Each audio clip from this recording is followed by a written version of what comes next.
लेकिन मैं बिना झिझक बिना किसी खौफ के ये बात रखना चाहता हूं कि आज की इस महफिल की रौनक ही ख्वातीन हजरात हैं। आज की इस महफिल की रौनक ही ख्वातीन हजरात हैं।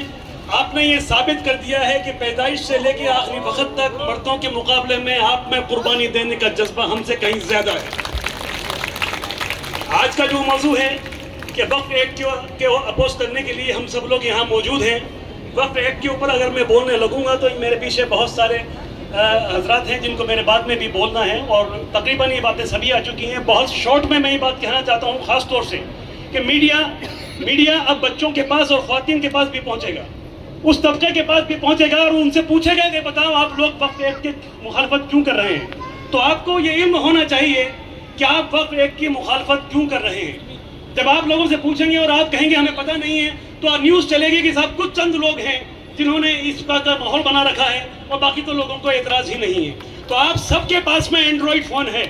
ओवैसी साहब को सुनिए, तमाम उलेमाओं को सुनिए, कपिल सिब्बल साहब को सुनिए, धवन साहब को सुनिए, वो बता रहे हैं कि इस एक्ट में क्या किया गया है। ये हिंदुस्तान की तारीख में पहला अमेंडमेंट एक्ट है जो किसी कानून को कमज़ोर करने के लिए लाया गया है। आज से पहले जितने भी अमेंडमेंट हुए हैं वो उस कानून को मजबूत करने के लिए लाए जाते हैं।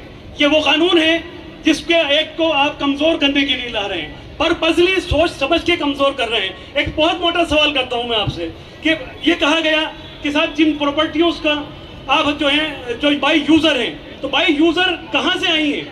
क्या मैंने अपनी मर्जी से बाई यूज़र बना दिया था उन प्रॉपर्टियों को? जब देश आज़ाद हुआ 1947 के अंदर पहली पार्लियामेंट आई तो पहले सरकार ने 1954 का वक्फ एक्ट बनाया। उस 1954 के वक्फ एक्ट के सेक्शन 3 के तहत एक IAS ऑफिसर को सर्वे करने के लिए हर स्टेट के अंदर भेजा गया और वो IAS ऑफिसर सिर्फ वक्फ की प्रॉपर्टियों का ही सर्वे नहीं कर रहा था, दूसरा IAS ऑफिसर भी अपॉइंट किया गया था जो देवस्थान की प्रॉपर्टियों का सर्वे कर रहे थे। वो IAS ऑफिसर के पास में पूरी एक टीम होती थी और वो टीम हर डिस्ट्रिक्ट में पहुँचती थी, डिस्ट्रिक्ट से फिर वो तहसील में जाती थी, फिर कस्बे में जाती थी और वहाँ जाके पूछती थी भाई आपकी निगाह में कौन कौन सी वक्फ प्रॉपर्टीज़ हैं वो बताइए।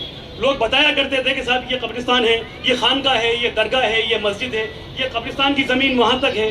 उन्होंने उसको पूरा रिकॉर्ड किया और रिकॉर्ड ऐसे ही नहीं कर लिया, सिर्फ उनकी बात पे ही भरोसा नहीं कर लिया, बल्कि देश आज़ाद होने से पहले ये तमाम रिकॉर्ड्स सन 1500 से लेकर 1947 तक रेवेन्यू रिकॉर्ड के अंदर मौजूद थे।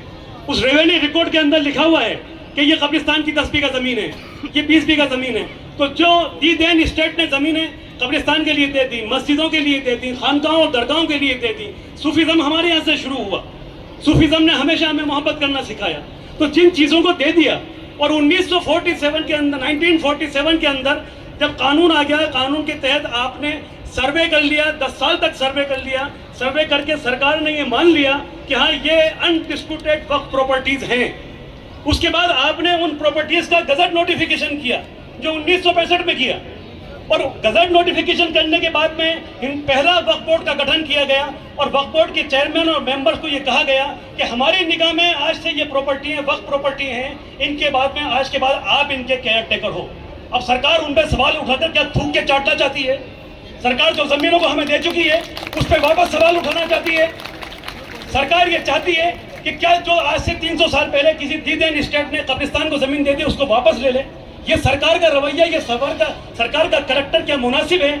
सरकार सिर्फ एक चाहती है कि आपको आपके मजहबी मामलों में दखल अंदाजी करके वोट को पोलराइज करके अपना वोट लेना चाहती है। सरकार ने नफरत की बुनियाद पे राज में आना सीख लिया है और जब नफरत की बुनियाद में राज में आया जाता है तो कुछ भी नहीं किया जाता, सिर्फ भाई को भाई से लड़ाया जाता है। तो ये है सरकार जिसका इरादा आपकी चीज़ों को तबाह करने का है, आपकी चीज़ों को आपसे छीनने का है, आपकी चीज़ों पे कब्जा करने का है। और जितने भी मेरे से पहले स्पीकर्स आए, हर स्पीकर की कोई ना कोई बात के अंदर आप उनकी एक तो इम्पोर्टेंट बात होती है जिसको हमें नोट करना चाहिए। मोहन सिंह जी ने कहा कि किसानों का कानून कैंसिल हुआ, मुफ्त में नहीं हो गया, 800 जानों की कुर्बानियाँ देनी पड़ी हैं।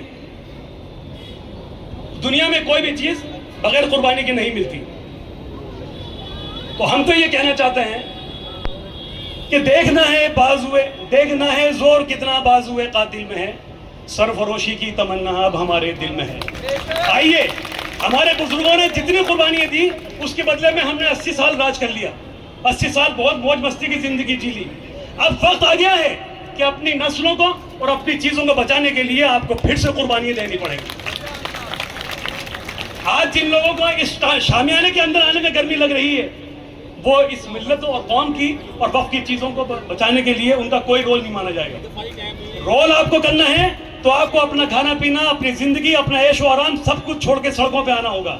और मैं यकीन से कहता हूं कि जिस दिन आप 5 करोड़ लोग सड़कों पे आ जाएंगे, ये कानून भी कैंसिल हो जाएगा। ये लोकतंत्र नहीं है, अब ये भीड़ तंत्र हो गया है। जमहूरियत के अंदर सर गिने जाते हैं, आप जितने सर गिनाएंगे आपकी उतनी ताकत पैदा होगी। बहुत सारे इश्यूज हैं जिन पे हमें बहुत लंबी बात कर सकते हैं, लेकिन बहुत सारे लोग बैठे हैं, तो एक बार फिर मैं ख़वातीन हज़रात को बहुत खैर मकदम करता हूँ, उनको मुबारकबाद पेश करता हूँ। और ये पहला मौका है, ये गर्माहट का पहला मौका है, इशू शुरू हो रहा है। फिर जब कभी आपको कॉल किया जाए, इससे 5 गुनी ज़्यादा तादाद में आइए। और जब आप आएंगे तो आपके बच्चे भी आएंगे, आपके शोहर भी आएंगे, और सब पूरा मोहल्ला निकल के आएगा। कोई भी हजरात अपनी ख़वातीन को अकेले नहीं भेजना चाहता। जब किसी भी घर से 2 औरतें निकल के आती हैं तो उसके पीछे 4 मर्द भी आते हैं। मैं कहना ये चाहता हूँ कि इस मूवमेंट को जो ताकत मिलेगी वो ख़वातीन हजरात से मिलेगी। ये जिम्मा आप अपने सर ज़्यादा उठाएं और इसको आप चलें। जज़ाकल्लाहु खैर।